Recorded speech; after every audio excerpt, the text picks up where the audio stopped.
అన్నట్టుంది. ఎందుకంత భావనా వ్యగ్రత అన్న అంటే ఇవాళే నా జీవితానికి చిట్ట చివరి రోజు, నేను ఆత్మహత్య చేసుకోబోతున్నాను.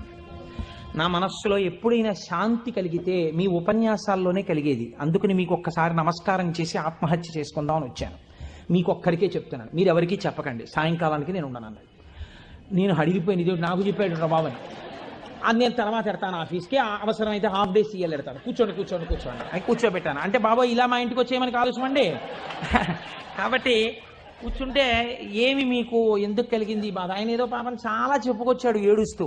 నేనన్నా సరే ఒక పని చేయండి, ఆఖరి ప్రయత్నం ఒకటి చేయండి.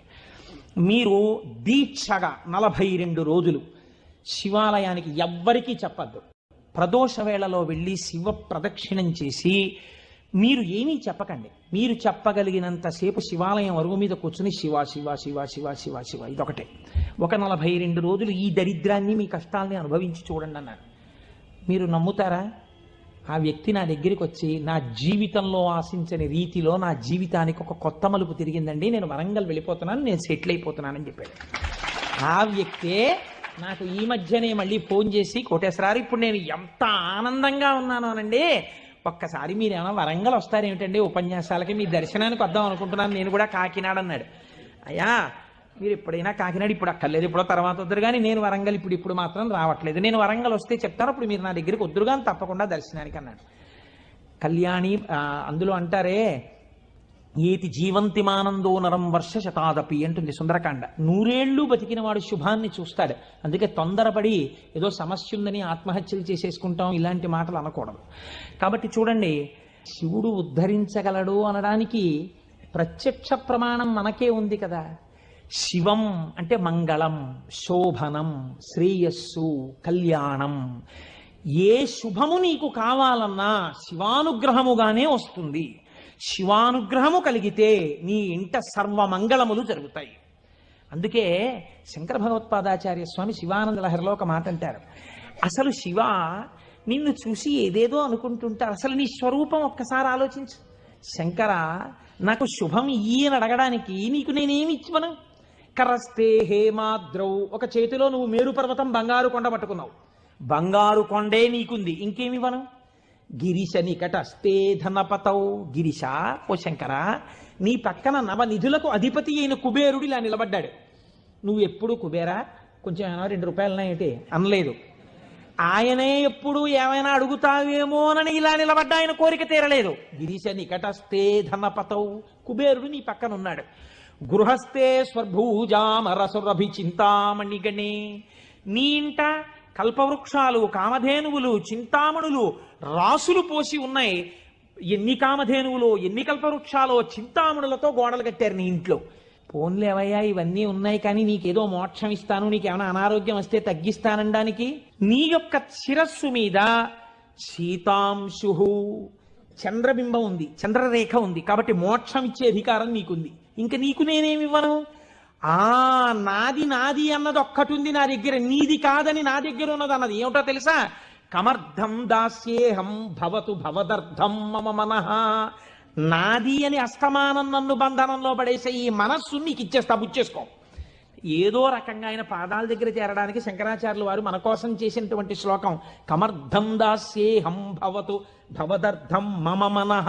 మమ అన్న చోట నేను అన్న శబ్దం శంకరాచార్యుల వారి కోసం అండి, ఆయన అపరశంకరుడు, మన కోసం. ఇది జగద్గురువుల యొక్క కారుణ్యం. కనుక అటువంటి శంకరుడికి మీరేమి ఇవ్వక్కర్లేదు, కానీ మీరు ఇలా నమస్కరిస్తే చాలు, ఒక్కసారి శివ అంటే చాలు, ఆయన పొంగిపోతాడు. అందుకు కదా మనం ప్రదోష వేళలో ఉపన్యాసం మొదలు పెట్టే ముందు శివాష్టోత్తర శతనామ స్తోత్రాన్ని ఒక్కసారి అనుసంధానం చెయ్యాలి అని మనం అనుకుంటున్నాం.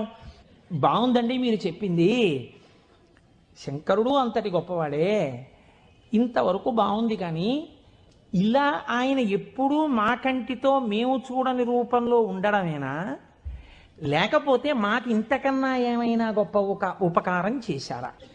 కదిలినటువంటి శివుని యొక్క స్వరూపాన్నే నటరాజమూర్తి అని పిలుస్తాం. తనలో తాను రమించిపోతున్నటువంటి శివుడు అలలు లేని సరస్సు, కాబట్టి తనలో తాను రమిస్తుంటాడు, కదలిక ఉండదు. ఇప్పుడు అదే శివుడు సృష్టికర్త, స్థితికర్త, ప్రళయకర్తగా ఉన్నాడు అనుకోండి, కదులుతూ ఉంటాడు. ఈ కదిలినప్పుడు నటరాజు నాట్యం చేస్తుంటాడు. నటరాజు సృష్టి స్థితి ప్రళయకర్త అయి నటిస్తున్నప్పుడు పక్కన దగ్గరగా ఎవరైనా నిలబడతారా?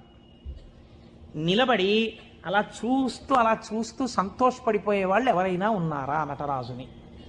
శ్రీ మహావిష్ణువు అంతటి వారు అసుర సంధ్య వేళలో మధ్యలో వాయిస్తూ ఉంటారు, శంకరుడు నాట్యం చేస్తుంటే ఇద్దరే చూస్తారు. అలాగా మిగిలిన వాళ్ళందరూ నటరాజ తాండవమునందు సహాయం చేస్తుంటారు. ఆ ఇద్దరెవరో తెలుసా? ఒకరు వ్యాఘ్రపాదుడు, ఒకరు పతంజలి. వీళ్ళిద్దరే చూస్తూ ఉంటారు.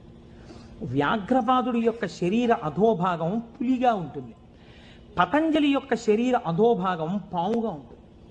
పతంజలి ఆదిశేషుని యొక్క అంశ.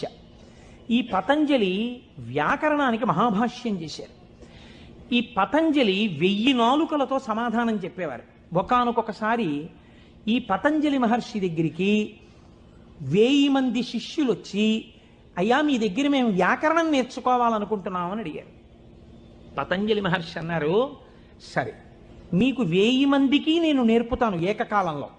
ఎవరు ఏ స్థాయిలో ఉన్నారో ఆ స్థాయిలో పాఠం చెప్పేస్తారు. వ్యాకరణ మహాభాష్యం చెప్పేటప్పుడు 1000 మంది 1000 రకాలైన ప్రశ్నలు వేస్తారు. 1000 మందికి ఒకేసారి జవాబు చెప్పాలి. కాబట్టి ఇప్పుడు తాను ఎలా చెప్పాలి?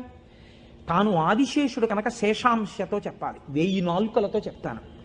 కానీ 1000 నాలుకలతో చెప్పినప్పుడు ఒక ప్రమాదం ఉంది. శేషాంశతో ఉంటాను, దానిలో విషపు గాలి కూడా వస్తుంది. ఎదురుగుండా కూర్చున్నవాడు బూడిదైపోతాడు. కాబట్టి తెర అడ్డం కడతాను. ఇది చిదంబరంలో జరిగిందండి యథార్థంగా. నేను ఒక తెర అడ్డం కట్టి లోపల నేను కూర్చుంటాను, మీరు బయట కూర్చోండి. మీరు ప్రశ్నలు అడుగుతుండండి, నేను చెప్పేస్తుంటాను 1000 నాలుకలతో. ఒక్క నియమం, 1000 నాలుకలతో నేను కష్టపడి 1000 మంది శిష్యులకు సమాధానం చెప్పడానికి కూర్చుని ఉండగా ఎవడైనా సరే నేను పాఠం పూర్తయిందనే లోపల లేచి వెళ్ళిపోతే వాడు బ్రహ్మరాక్షసుడైపోతాడని చెప్పి శాపం పెడుతున్నానన్నారు. 1000 మంది శిష్యులు కూర్చున్నారు. కొంతమందికి అసలు ప్రారంభంలోనే అనుమానాలు ఉంటాయి. అలాంటి వాళ్ళు కూడా ఉంటారు. ఇప్పుడు ఇది మోక్షద్వారం, ఇందులో దూరితే మోక్షం వస్తుంది అన్నాం అనుకోండి, ఇది ఎవరు పెట్టారండి అంటాడు. వెంటనే వాళ్ళు వచ్చారు. అసలు ముందు తెలుసుకోవడం కన్నా అనుమానాలు ఎక్కువ. అక్కడే పతనం ప్రారంభం. విన్నదాన్ని మననం చేసి దీన్ని మనం ఎంత అనుష్ఠానంలోకి తెద్దామని చూడకుండా మనం ఎన్ని అనుమానాలు ఇందులో తెచ్చేసుకుందాం అనేటప్పటికీ ఎప్పటికీ ఆగవు, మీకు ఎప్పటికీ ఆగవు అనుమానాలు.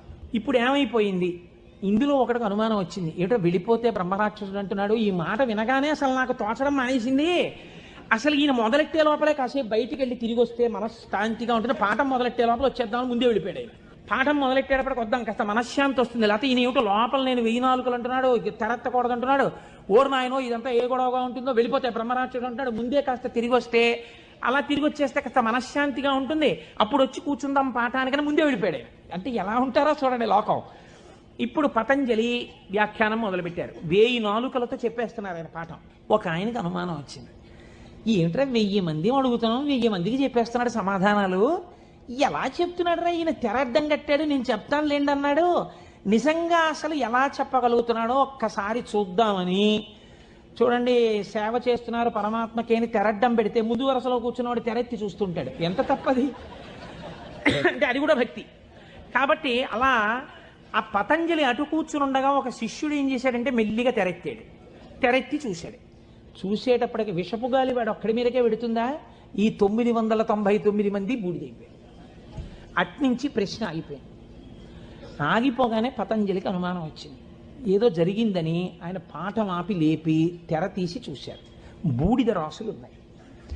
అరేరే చచ్చిపోయారా 1000 మంది అనుకున్నారు. ఇంతలో పాఠం వినడానికి కొంచెం మనశ్శాంతితో వద్దామన్నవాడు వచ్చాడు. నువ్వు ఎక్కడికి వెళ్ళావురా అని అడిగారు ఆయన.